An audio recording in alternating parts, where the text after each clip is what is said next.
What inspires you about Hedwig? I mean, just like the music is really, really fun, and the people in the show are amazing, and they're so much fun, and I'm having a blast. Wow, just a fearlessness to be who she is, you know? We could all stand to learn from that. How fearless she is, and how creative she is, but it's the mythology of it too. The origin of love. I can't hear the song or sing it without thinking of like the key people I've ever had, real relationships with in my life.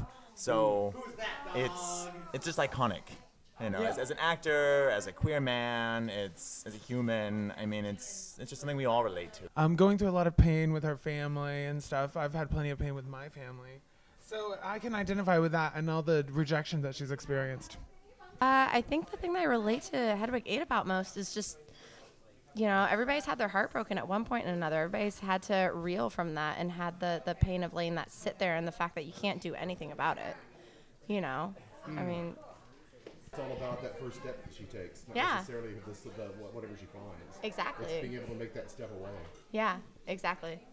Yeah. Well, I think personally being in a scene where I do a lot of drag and I do a lot of like kind of loungy performance and music, I have a very close connection to this feeling of singing to a bunch of people, maybe not in a diner, but in small divey places where sometimes they're interested and sometimes they're not, but I'm always trying to give. So I understand that kind of that vibe.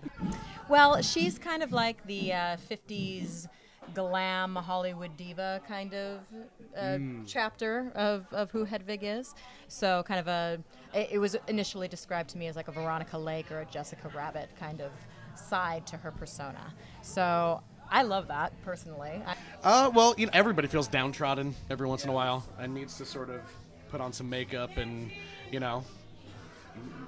pretend to be better off than they are every once in a while. I think everybody can relate to that, and it's cool sort of connecting with the audience on that moment, like taking a minute, like, Sugar Daddy has just happened, and Angry Inch, everybody's pumped, and there's been a lot of rock music, and it's cool to watch the audience settled into like the harsh reality of the show.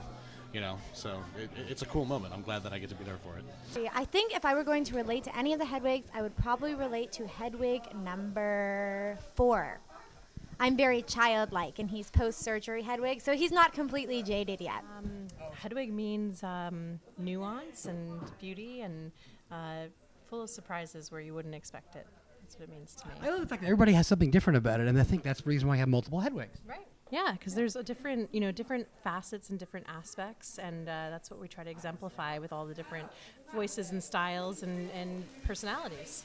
Well, it's great. It's kind of like Hedwig is about going through life. We go through different aspects of our life. Exactly. And so does Hedwig. I mean, we see that in the show, right? From start to finish, and, man versus woman and all the different pieces of Hedwig and who she is. And that's, I think, what's really effective about having 8 different actors with different vocal types portray the role. Out into the audience.